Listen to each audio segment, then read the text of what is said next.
They told Ada not to pour water outside after midnight. The elders in her village said it like a curse, passed down from generation to generation. Water poured at night carries spirits, her grandmother once said. The earth listens differently when the moon is watching. But Ada was a modern girl, a schoolteacher, and didn't believe in what she called old women's tales. That night, as the clock ticked past 12, she felt thirsty and decided to fetch water. Without thinking, she stepped outside and tipped the bowl to the ground. That was when she heard it, a whisper, faint but sharp, as if someone had spoken her name right beside her ear. Ada. Her heart froze. The voice was low, almost playful. She spun around, clutching her wrapper. The compound was empty. No one was there. She forced a laugh to calm herself. "It's just the wind," she muttered. But when she stepped back into her room, the whisper followed her. This time it came from under the bed. She dropped her bowl, water spilling everywhere. "Who's there?" she shouted. No answer. Just silence heavy enough to crush her chest. Sleep did not come easy. Each time she closed her eyes, she heard it. Ada. Ada, sometimes soft, sometimes loud, sometimes as though multiple voices were calling. She lit a kerosene lamp and placed it near her pillow, hoping the light would chase the darkness away. Yet even with the light, the whispers crawled up her walls. The house felt smaller, tighter, filled with unseen eyes. By morning, her face was pale, her eyes red. Her neighbors asked what was wrong, but she forced a smile. "Just a bad dream," she said. But inside, she knew it wasn't. When Ada finally confessed to her grandmother, the old woman gasped so loudly that even the birds scattered. "You poured water?" "At midnight?" she asked, voice trembling. Ada nodded, ashamed. "You should never mock the laws of the night," her grandmother said. "The spirits drink from the earth when the world sleeps. To pour water is to invite them." Ada laughed nervously. "Mama, it's just water." But the old woman grabbed her hands. "Not everything you see is just what it seems. Water carries life. At midnight, it also carries death." The next night, Ada tried to ignore it. She locked her doors, shut her windows, and even stuffed her ears with cotton. But the whispers found a way in. They echoed inside her chest, her heartbeat sinking with every Ada, until it felt like the voice was coming from her own soul. The air grew heavy. The smell of wet soil filled her room. And then she heard something new. A child's laugh. High-pitched. Hollow. Chilling. Ada jumped out of bed, screaming, "Leave me alone," but only silence answered. Desperate, Ada called her best friend, Chica, to sleep over. "You'll hear it," Ada insisted. "I swear." Chica rolled her eyes. "You've been reading too many ghost stories." That night, the two women lay side by side, whispering. Hours passed. Just when Chica was about to drift off, the voice came. "Ada." Both women froze. Chica sat up, staring into the corner. "Who said that?" she asked, her voice trembling. Ada grabbed her arm.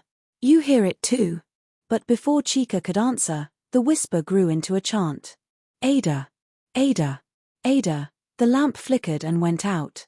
Around 3 in the morning, there was a knock on the door. A soft, steady knock. Chica whispered, "Don't open it." But Ada, her body shaking, crept forward. The knock continued, patient, rhythmic, like someone waiting. She pressed her ear to the wood. Silence. Then, right at her ear, a voice said, "Open." She stumbled back, screaming. The door shook violently, as though someone or something was desperate to come in. Then suddenly, it stopped.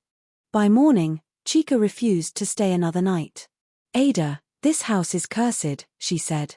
Ada, trembling, sought the help of the village priest. The old man listened silently as she recounted everything. Then he asked her, "Did the water touch your feet when you poured it?" Ada nodded slowly. His eyes darkened. "Then you have opened a path. The earth spirits now know your name." He handed her a calabash with herbs. "You must pour this at the very same spot, but before the cock crows. If you fail, they will never leave." That night, Ada followed his instructions. She walked barefoot to the spot where she had poured the water. The moon hung full above her, its light cold and watchful. She knelt and poured the herbs. But before she finished, the wind rose, carrying voices. Ada, the ground shook. The calabash shattered in her hands.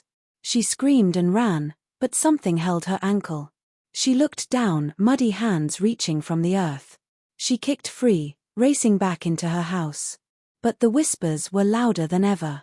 The next day, her grandmother came, holding a staff carved with symbols.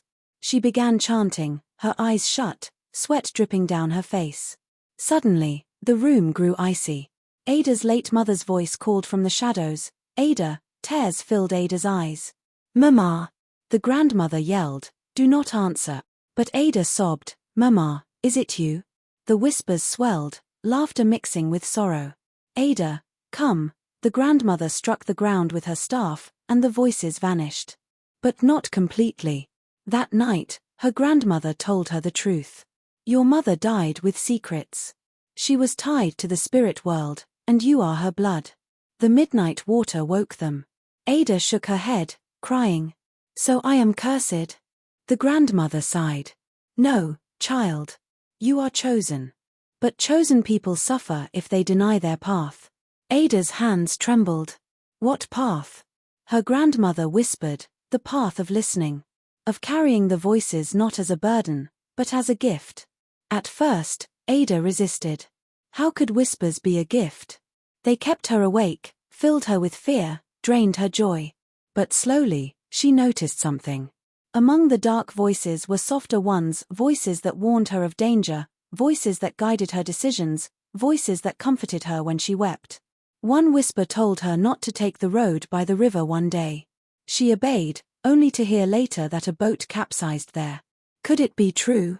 Were the whispers not all evil? Word spread that Ada had powers. Some villagers sought her help, while others mocked her. One day, a woman came crying, "My son is missing." That night, Ada listened. The whispers grew, carrying fragments of words: tree, rope, well. She guided the villagers, and they found the boy trapped near an abandoned well. He was saved. For the first time, Ada smiled. Maybe this is why they came, she thought. But deep down, she still feared the darker voices. One fateful night, the whispers screamed louder than ever. "Fire! Fire!" Ada rushed out of her house, confused. Moments later, a neighbor's hut burst into flames. She raised the alarm, and the village came running. Lives were saved because of her warning. People began to bow when they saw her, calling her the one who hears. But with every act of good, the darker whispers grew jealous. They threatened her in her dreams. "You belong to us, Ada. Come back." Standing in the middle of her compound one night, Ada lifted her face to the moon.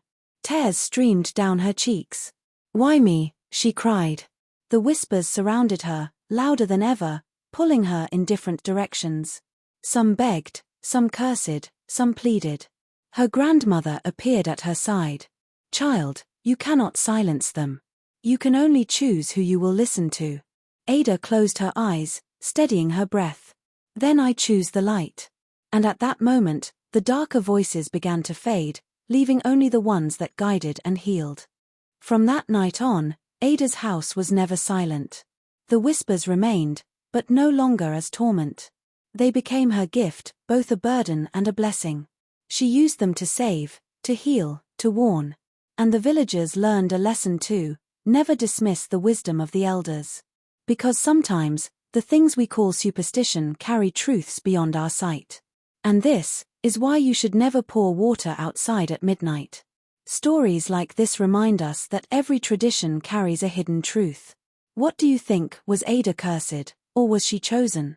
Share your thoughts in the comments, and if you want to hear more untold African stories filled with mystery, wisdom, and lessons, make sure to subscribe and turn on notifications. Don't miss the next story, it might just change the way you see the world.